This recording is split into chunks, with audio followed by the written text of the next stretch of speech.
మన జీవితంలో చాలాసార్లు ఒక రకమైన గందరగోళం, ఒక అంధకారం ఎదురవుతుంది కదా. దానికి సమాధానం ఎక్కడుంది అనిపిస్తుంది. వేల సంవత్సరాలుగా మానవాళికి దారి చూపుతున్న ఒక వెలుగు ఉంది. అదే భగవద్గీత. ఈరోజు ఆ కాలాతీత జ్ఞానంలోకి మన ప్రయాణాన్ని మొదలుపెడదాం.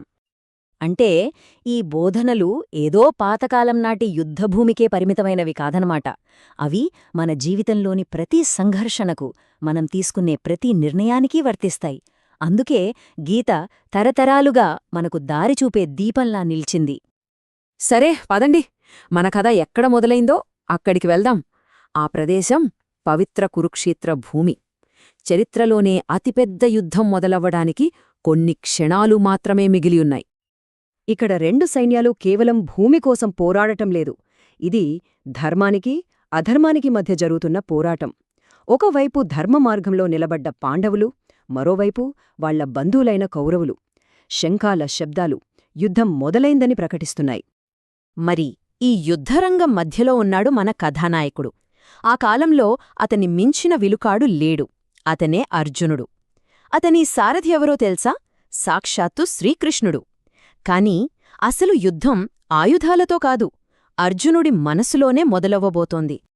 ఇప్పటిదాకా మనం బయట జరుగుతున్న హడావుడిని చూశాం కదా. ఇప్పుడు మన దృష్టి అంతా మన హీరో లోపలికి వెళ్తుంది. అతని మనసులో ఒక పెద్ద తుఫాను రెగబోతోంది. మొదట్లో అర్జునుడు చాలా ఆత్మవిశ్వాసంతో ఉన్నాడు. యుద్ధం స్టార్ట్ చేసే ముందు అసలు తనతో పోరాడటానికి ఎవరొచ్చారో ఒకసారి చూడాలి అనుకున్నాడు. కృష్ణుడితో అదే చెప్పాడు. అతని ఉద్దేశం ఒక్కటే, శత్రువులను ఒక అంచనా వెయ్యడం.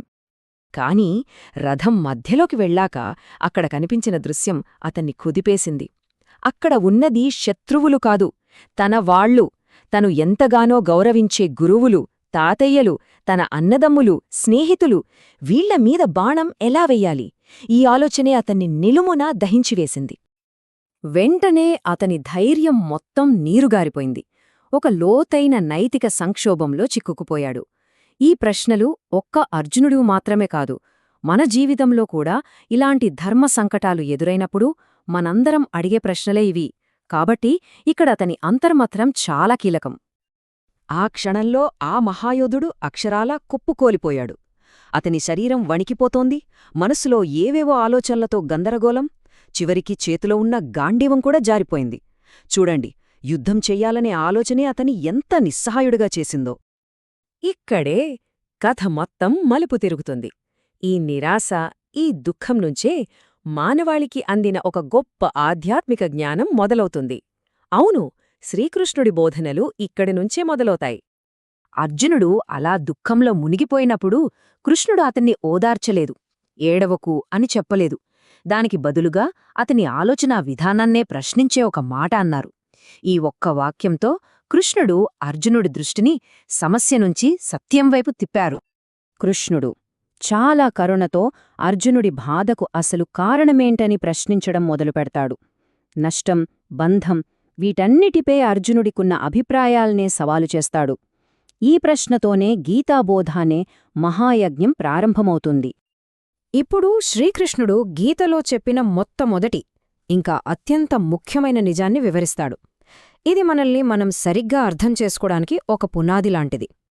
కృష్ణుడు ఇక్కడ ఒక మైండ్ బ్లోయింగ్ ఐడియా అని చెప్తున్నాడు. నువ్వు అనుకుంటున్నది ఈ శరీరం కాదు. ఈ శరీరం కేవలం మనం వేసుకునే బట్టలాంటిదంతే. అసలైన నువ్వు లోపల ఉన్న ఆత్మ. అది శాశ్వతం. దానికి పుట్టుకలేదు, చావులేదు. ఈ యొక్క ఆలోచన అర్జునుడి బాధకు మూలకారణాన్నే దెబ్బతీస్తుంది. శరీరానికి, ఆత్మకు మధ్య ఉన్న తేడాను అర్థం చేసుకోవడం చాలా చాలా ముఖ్యం. సింపుల్గా చెప్పాలంటే శరీరం ఒక కార్ లాంటిది. కాలంతో పాటు పాతబడుతుంది, పాడైపోతుంది. కానీ ఆత్మ ఆ కారును నడిపే డ్రైవర్ లాంటిది. అది ఎప్పటికీ ఉంటుంది, దానికి నాశనం లేదు. ఆత్మ ఎలాంటిదో చెప్పడానికి శ్రీకృష్ణుడు కొన్ని చాలా పవర్ఫుల్ ఉదాహరణలు ఇస్తాడు. దాన్ని ఆయుధాలు కోయలేవు, నిప్పు కాల్చలేవు, నీళ్లు తడపలేవు, గాలి కూడా ఆర్పలేదు. అంటే ఈ భౌతిక ప్రపంచంలోని ఏ శక్తి దాన్ని టచ్ కూడా చేయలేదన్నమాట. అది అంత సురక్షితమైనది. ఈ మాటలు వింటున్న కొద్దీ అర్జునుడిలో నెమ్మదిగా ఒక మార్పు మొదలవుతుంది. తన బాధకు కారణం భయం కాదని అజ్ఞానం అని అర్థం చేసుకోవడం స్టార్ట్ చేస్తాడు. నిజం తెలిసాక ధైర్యం దానంతటదే వస్తుంది కదా. అయితే ఇక్కడ మనం ఒకటి గుర్తుపెట్టుకోవాలి. ఇదేదో యుద్ధభూమిలో ఆ ఇద్దరూ మాట్లాడుకున్న మాటలు మాత్రమే కాదు. కాబట్టి మనమిక్కడి నుండి గ్రహించాల్సిన కీలకమైన విషయమేంటంటే, గీత యొక్క జ్ఞానం మన అంతర్గత పోరాటాలను ఎదుర్కోవడానికి ఒక గైడ్ లాంటిది.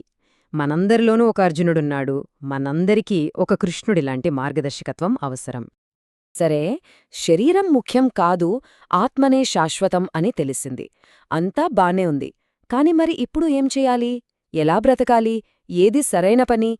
ఈ ప్రశ్నలతోనే గీతలో మన అసలైన ప్రయాణం మొదలవుతుంది. దీని గురించి మనం మన తర్వాతి విశ్లేషణలో వివరంగా తెలుసుకుందాం.